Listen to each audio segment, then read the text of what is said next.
L'addiction, c'est une maladie complexe qui affecte en profondeur le cerveau et le comportement.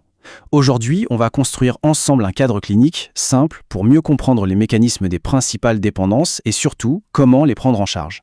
Alors, voici notre plan de route. D'abord, on va décortiquer les mécanismes de base de l'addiction.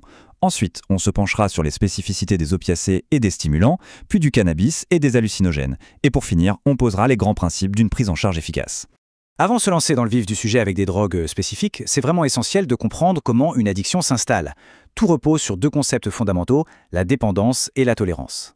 Alors la question c'est à quel moment est-ce qu'on bascule? Quand est-ce que la consommation d'une substance devient ce qu'on appelle la pharmacodépendance? Qu'est-ce qui la définit concrètement? En fait, on la reconnaît à une sorte de triptyque.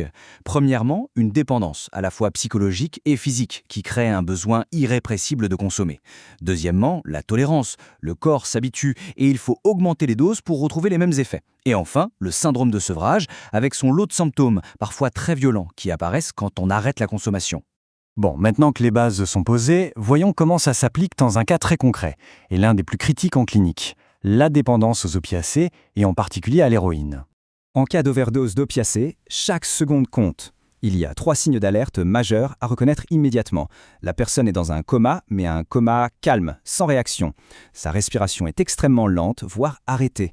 Et ses pupilles sont contractées au maximum, on dit qu'elles sont en pointe d'épingle. L'intervention d'urgence, c'est l'administration de l'antidote, la naloxone, en intraveineuse. Et là, point crucial, le but premier n'est pas de réveiller la personne, mais bien de relancer la respiration. On ajuste la dose pour atteindre une fréquence respiratoire de sécurité, c'est-à-dire au-dessus de 10, idéalement entre 10 et 14 par minute. Une fois le risque vital de l'overdose écarté, une autre épreuve commence, le sevrage. C'est comme si le corps, privé de la substance, passait en mode alerte maximale. Tout s'inverse par rapport aux effets de la drogue. Les pupilles se dilatent, des douleurs intenses apparaissent partout, une anxiété terrible s'installe, le cœur s'emballe, c'est un état de surstimulation générale. Pour le traitement à long terme, on a recours à la substitution. Les deux options principales sont la méthadone et la buprenorphine. Leurs mécanismes d'action ne sont pas les mêmes et leurs règles de prescription non plus, ce qui permet d'adapter le traitement. Il faut noter une contre-indication très importante pour la buprenorphine, son association avec les benzodiazépines est à éviter absolument. On change complètement de décor maintenant pour s'intéresser aux stimulants, comme la cocaïne ou les amphétamines. Là, le tableau clinique est à l'opposé de ce qu'on vient de voir. On passe d'une dépression du système nerveux à une hyperstimulation. La phase d'intoxication, qu'on appelle le high, c'est une véritable explosion psychomotrice. La personne est dans un état d'euphorie, elle est hyper alerte et ses pensées s'emballent, ce qui se traduit par un flot de paroles continu quasi inarrêtable. Mais à chaque montée explosive succède une chute brutale. C'est la descente, le crash. Le cerveau, qui a été sursollicité, est complètement épuisé. Il plonge alors dans un état dépressif et anxieux très intense, avec une sensation d'épuisement total. Au-delà de ces effets psychiques, les risques pour le corps sont énormes.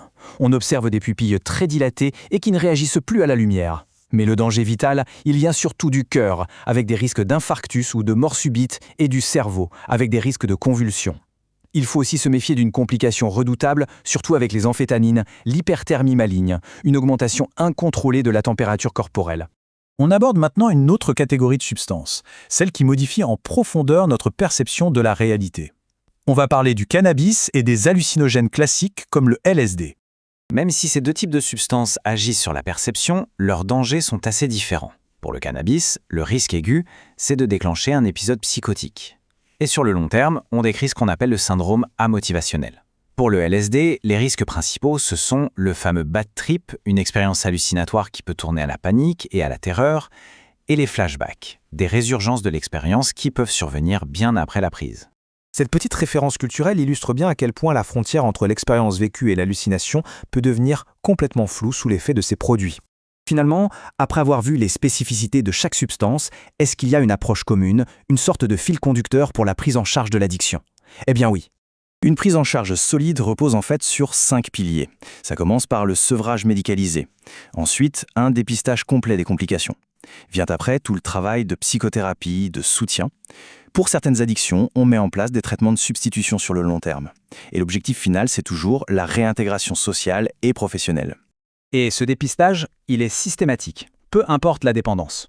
On recherche les maladies infectieuses comme le VIH et les hépatites B et C, les complications physiques comme les infections cardiaques ou les abcès, et bien sûr les troubles psychiatriques qui sont très souvent associés, comme la dépression ou l'anxiété.